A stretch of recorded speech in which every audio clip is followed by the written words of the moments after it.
Hey guys, Telegram Sam here. As you've probably noticed, surprise, surprise, I've changed the hair up again. It's this like bright fuchsia pink, and with like how my hair is growing out, it's kind of like giving like Ziggy Stardust mullet vibes. So I'm actually really liking this hair color. But anyways, not what you came here for. So this week's shout will be to Tuco from Wax Ecstatic. I've been really enjoying his videos lately. He's a newer member to the vinyl community. He only has about 234 subscribers. He has a very eclectic taste in music. He not only is like a big metal fan, specifically like 80s, like early 80s, 90s metal, but he also really loves like those exotica kind of like 50s, 60s instrumental albums. He has like a really big collection of those. A couple days ago or a week ago actually, he put out really cool like vinyl finds video where he shows exotica, metal, psych, a lot of great stuff in that video. He also does a lot of like contest entries, and he actually has his own contest going right now for a $50 Amazon gift card, and plus anyone that I think puts or even does a video, he'll make like 3 little pins for you, so that's really cool. But yeah, I'll link his channel down below. Definitely go check him out. So yeah, today's video is just another vinyl pickups video. I don't have as much as I did last time, since last time I think I had a little under like 20 records, and this week I think I only have like 7 records to show you, so I've been kind of slowing down a little bit, but still a lot of really good, cool stuff. First thing I'm going to show, actually I meant to show in last week's video, but forgot about it. This was Queen Latifah's All Hail the Queen. Sorry, this is like very glossy record, so it's a bit glary. But yeah, this is just such a quintessential rap album. This is a VMP 2018 reissue. This is actually the first official reissue that's been done since the original came out. But yeah, this originally came out in 1989. There's only 5,000 of these pressed. It's on this really cool red, green, black, splatter, clear vinyl. Sounds really great. But yeah, this album is really just such a seminal work of rap. Queen Latifah was only 19 when she recorded this, which is like insane to me as like a 24-year-old. Like at 19, I just got my first job. I was saving up to move to Portland. So to think that she put together this amazing rap album that has all these great songs, and like obviously this has the song Ladies First, which is such a great like feminist oriented song, and it has so many great like African influences in it. It's just so good.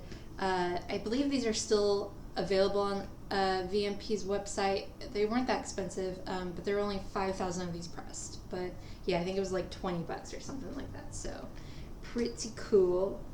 So excited about this. This has been a grail for me for a really, really long time. The Runaways, Queens of Noise. This is the original 1977 pressing. I was actually genuinely surprised how cheap this was.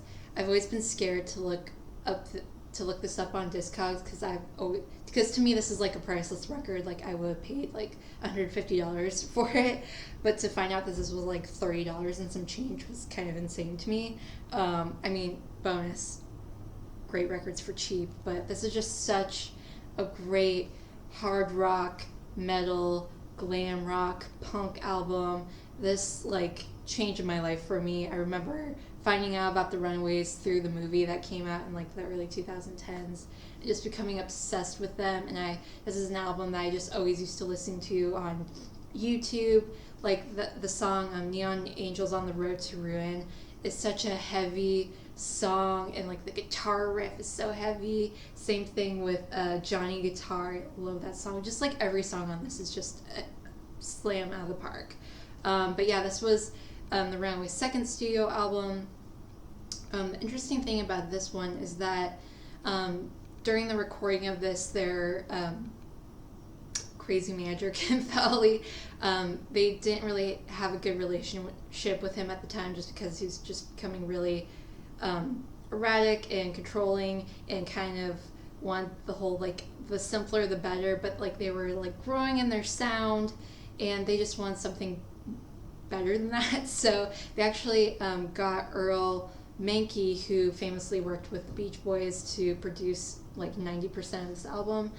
So yeah, it's just really great. I definitely prefer this album over their first one, but I'm still definitely gonna get the first one. Probably not any of the ones after, because this was the last album with Cherie Currie and Jackie Fox, and yeah, this is just such an important record to me.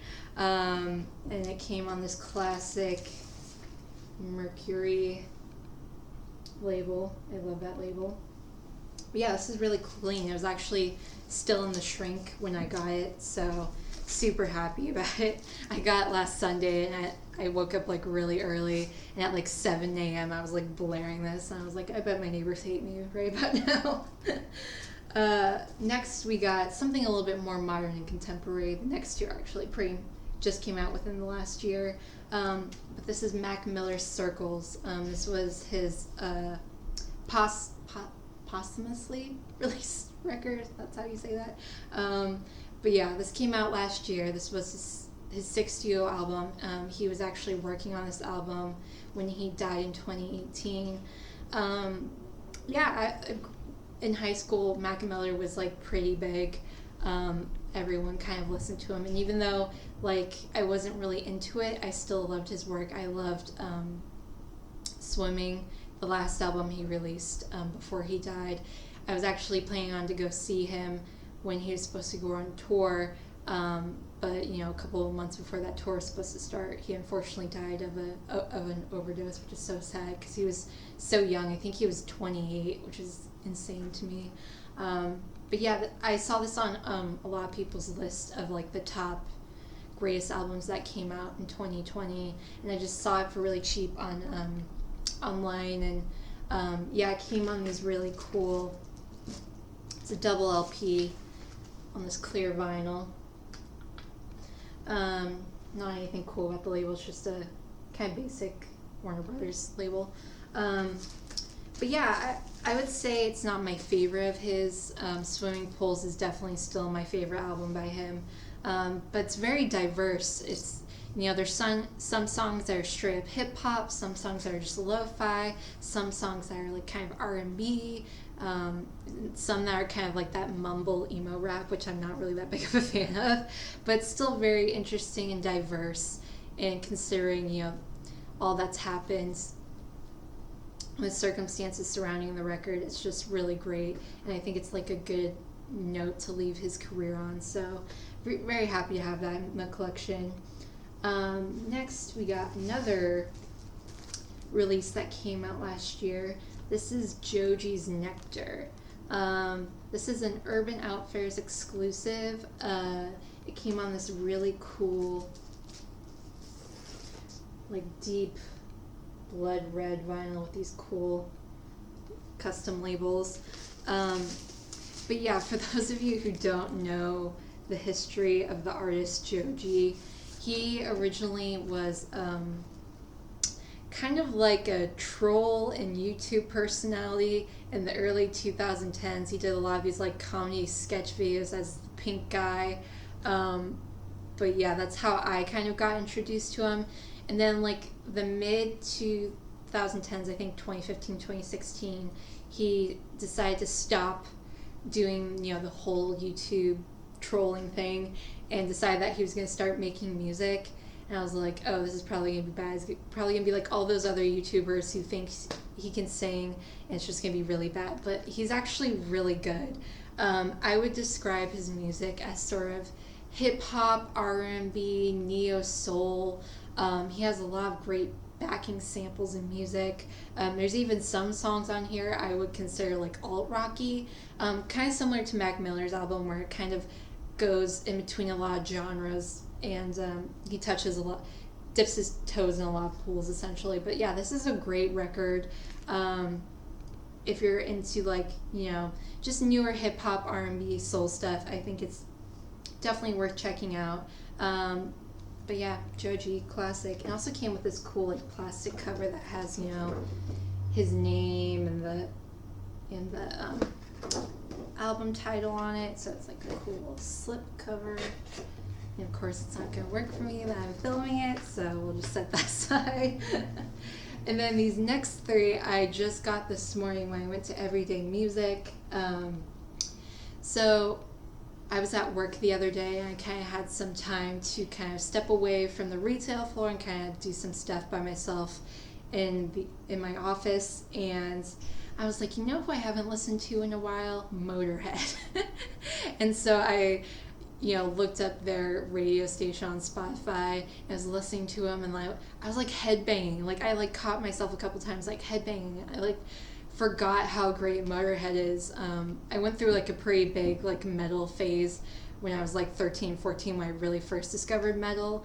But since then I've moved on and discovered new music and have kind of now just starting to kind of full circle getting back into the first things I really discovered. So I went to the record store being oh, I need some Motorhead in my life. And I found this really great, it's the 40th anniversary set of Motorhead's Ace of Spades. It comes in this really cool hardback book. And it even comes with a 20-page booklet that has, the song titles and the lyrics, and it has pictures of, Lemmy and the guys. It has a great essay by Chris Needs just talking about, the importance of the album in, hard rock and metal and of how great Motorhead is. And it comes with 2 albums. It comes with, a half-speed remaster of Ace of Spades, and it also comes with a live unreleased double live album from 1981 from Belfast. So I'm super excited to listen to this. I'm probably going to throw this on after I'm done filming this video. So excited to be getting back into Motorhead again. And then this I actually listened to when I got home. This is Minor Threat's Minor Threat. This is such a seminal punk rock record bands. They're definitely part of, I consider it the Washington D.C. trio of, Bad Brains, Minor Threat, Black Flag. This is a 2020 reissue of their 1984 compilation of their, because these songs were originally released as 2 7-inches. They're Minor Threat and In My Eyes. This is just, I feel like when someone gets into punk, they do the Ramones, Sex Pistols, Clash, and then it's when they want something harder, they go to Minor Threat. They weren't around for that long because, Ian MacKaye went on to do Fugazi, which I think is one of the greatest punk bands ever, and various other projects and works. And so they didn't release that much, but this is just so amazing. And, Ian MacKaye was famous with creating, the straight edge movement, because, punk rock before this time was seen as something, if you're punk rock, you do drugs, you drink alcohol, but he really sort of cemented that you don't have to do all of that to enjoy punk rock music. I mean, I don't adhere to straight edge, but I think it works for some people, and it's definitely true. You don't have to be drugged out of your mind to partake in punk rock. But I didn't realize until I got home that's actually on this really cool, blue marble record. So that was a nice surprise.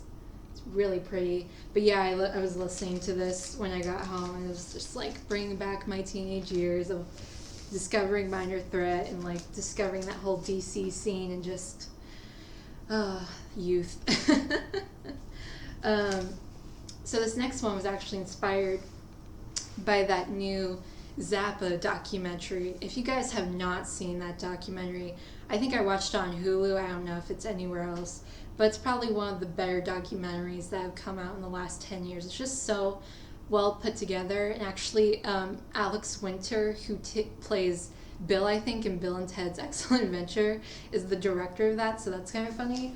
It really painted Zappa, because, before I watched that, I just thought Zappa was he makes crazy, eclectic, weird jazz, fusion rock music. While this shows how, genius he was, and that he didn't just create things on the fly. He wrote pieces of music and compositions, and it's especially staggering when you realize that he even said like his family wasn't even into music. It wasn't until he was a teenager, when he started hanging out with his friends who were listening to blues and early rock music in the 50s, that he really got into music and became obsessed with it. And he went to the library and checked out books on how chords and notes in music and how to write music, and like literally taught himself how to be a musician just from reading. And so I was like, gotta get some Zappa when I'm out and about at the record store. But yeah, so I got Burt Weenie Sandwich by the Mothers of Invention. This was the last Mothers of Invention album before Zappa decided to disband the band. But this was originally released in 1970. This is a 2018 reissue. I haven't listened to this yet. I really haven't listened to Zappa's music that often. I've tried it several times, but I've been like, oh, this is a little bit weird for me. But now that I've kind of gotten into Captain Beefheart, which I feel is a little bit lighter compared to Zappa, at least for me, I feel like, okay, now I can like really try and dive into this now that I've gotten more into that fusion, avant-garde stuff. So I'm really excited to check out this album and check out more Zappa stuff. I really want to get Freak Out. That's definitely like on my bucket list now. So yeah, excited to listen to this. But yeah, that was it for this week. Not much, but a lot of exciting stuff that I'm happy to have now. And now I finally have something to put in my Z section, since that's been the last section that I don't think I have anything for. So yay! But anyways, that's it for this video. I'll see you guys next week. Bye.